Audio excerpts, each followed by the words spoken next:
दोस्तों, सुज़लॉन एनर्जी की बात करें तो स्टॉक के अंदर बहुत दिनों के बाद ज़बरदस्त वॉल्यूम में जंप देखने को मिला और स्टॉक के अंदर काफ़ी शानदार तेज़ी देखने को मिली। तो ये तेज़ी आने के पीछे की वजह क्या उसको समझेंगे। वैसे तो स्टॉक आप देखिए अभी भी अपनी ऊपरी प्राइस से जो इसने पिछले दिनों बनाई थी उससे 30 रुपीज़ नीचे है। क्या आने वाले समय ये अब बेहतर कर पाएगा?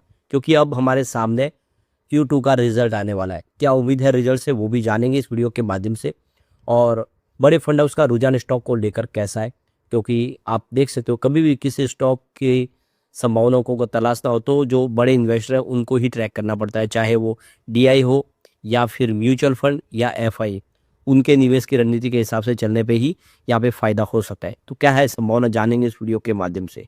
लेकिन फ्रेंड्स उससे पहले अगर आप पहली बार हमारे चैनल पे आए तो चैनल को सब्सक्राइब कर दीजिए, एक बेल आइकॉन दबा दीजिए ताकि जब भी नया वीडियो बने पहला नोटिफिकेशन आपको मिले। वीडियो पसंद आए तो लाइक से जरूर कीजिए। चलो फ्रेंड्स वीडियो स्टार्ट करते हैं। मैं हूँ आपका दोस्त SB दवे और हमारे अपने चैनल ऑनलाइन कमाई में आपका बहुत बहुत स्वागत। सबसे पहले सुज़लॉन एनर्जी के कारोबार की बात तो आज 56.30 पर क्लोजिंग देखने को मिली, जहाँ पे 4.82% की ज़बरदस्त तेज़ी देखने को मिली।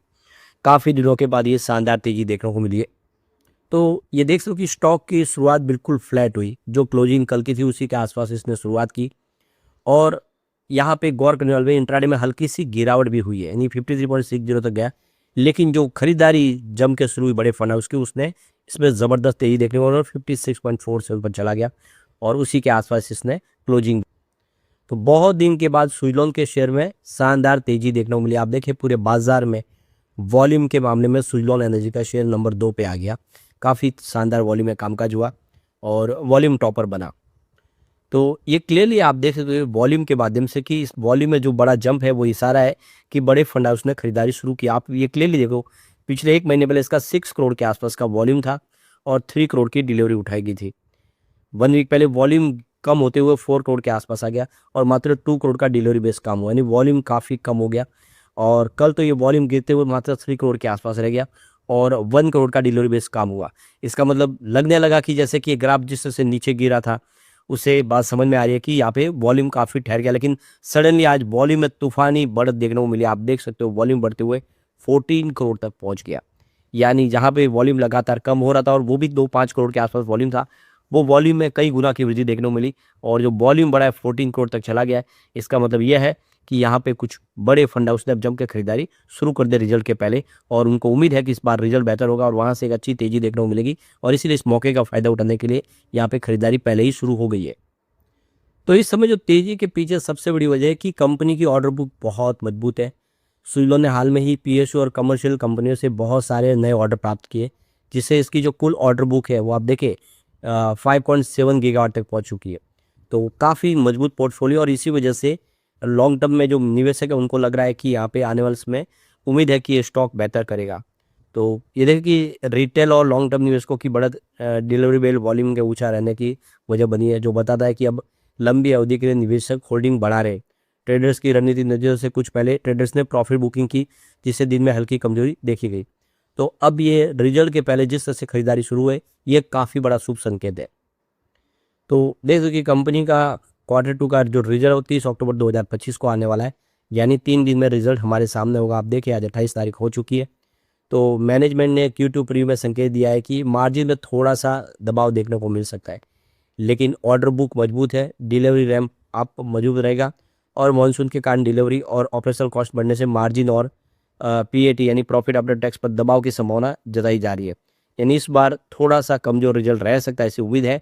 लेकिन ओवरऑल कंपनी का प्रदर्शन बेहतर ही दिखाई दे रहा है। ऐसे में उम्मीद है कि आने वाले समय सुज़लॉन बेहतर कर पाएगा।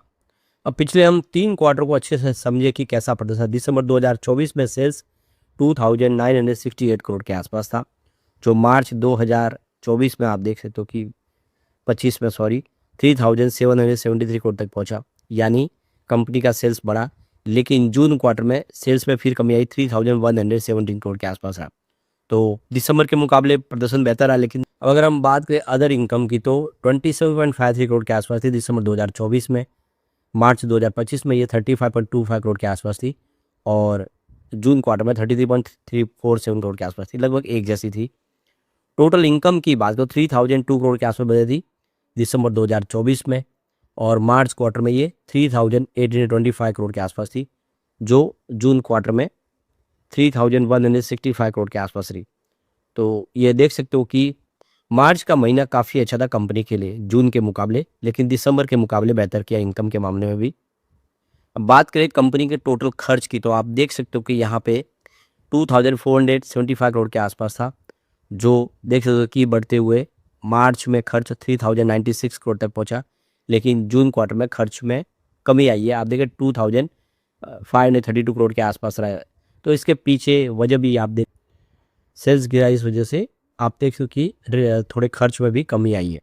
अब ऑपरेटिंग प्रॉफिट की बात कर ले तो देखो कि यहाँ पे दिसंबर क्वार्टर में 493 करोड़ के आसपास है, जो मार्च क्वार्टर में बढ़ के 677 करोड़ तक पहुंच गया, और पिछले क्वार्टर में जून क्वार्टर में 584 करोड़ के आसपास था।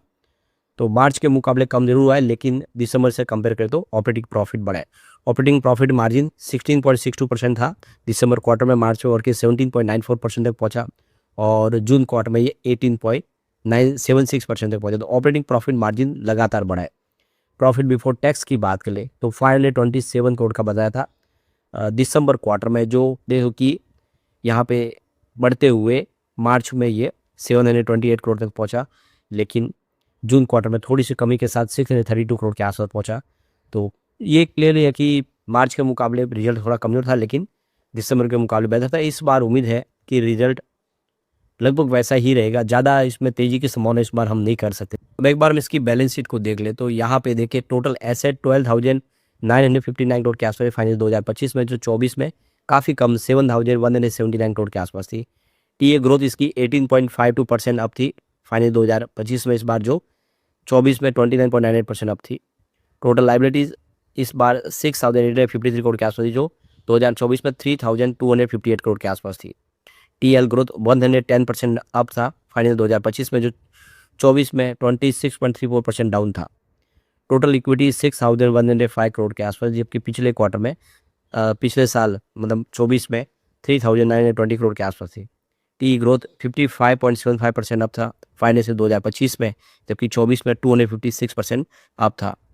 और करंट रेशियोज का 1.5x है, जो पिछले क्वार्टर साल 2024 में 1.76% एक्स था। इसके अलावा total debt to equity ratio 0.05x था इस बार फाइनेंस 2025 में, जो 24 में 0.03x था। अब कंटीजेंट लाइबिलिटीज टोटल देखें तो 385 करोड़ के आसपास थी फाइनेंस 2025 में, जो 24 में 227 करोड़ के आसपास थी। तो देख सकते हो कि रिजल्ट सुधर रहा है। अगर बात करें कंपनी के टोटल रेशियो में देखें तो रिटर्न ऑन इक्विटी 33.92% आया इस बार 2025 में, जो 24 में 16.84% था। वृद्धि अच्छी खासी हुई है। और आरओसी इसका 24.15% तक पहुंच गया फाइनेंस 2025 में, जो 24 में 21.04% था। रिटर्न ऑन एसेट 15.98% के आसपास रहा है 25 में, जो 24 में 9.19% के आसपास था। यानी आंकड़े लगातार काफ़ी बेहतर हो रहे। इंटरेस्ट कवरेज रेशियो 7.69x इस बार रहा, जो पिछले साल 6.50x था। एसेट टर्नओवर 1.08x रहा इस बार, जो पिछले साल 1.03x था। और इसका पी रेशियो 37.45x है इस बार, जो पिछली बार 84.03x था। और पीबी रेशियो 12.66x है इस बार, जो पिछले साल 14.05x था। एबिटा इसका 13.01x रहा है इस बार, जो पिछले साल 51.30x था। और एबिटा मार्जिन 18% के आसपास रहा है 2025 में, जो 24 में 16.34% के आसपास था। ओवरऑल आप देख ही सकते हो कि बहुत ही बेहतर प्रदर्शन देखने को मिल रहा है। सबसे जो बड़ी गौर करने वाली बात है यहाँ पे कि म्यूचुअल फंड ने सितंबर महीने में जम के खरीदारी की। आप देखें तो 85 म्यूचुअल फंड है जिन्होंने फ्रेश इन्वेस्टमेंट किया है, जम के खरीदारी की है। सिर्फ 48 ऐसे म्यूचुअल फंड है जिन्होंने यहाँ पे एग्जिट लिया है।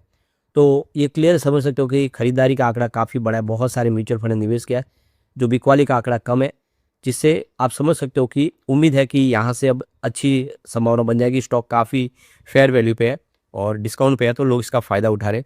यहाँ पे देख सकते हो करीब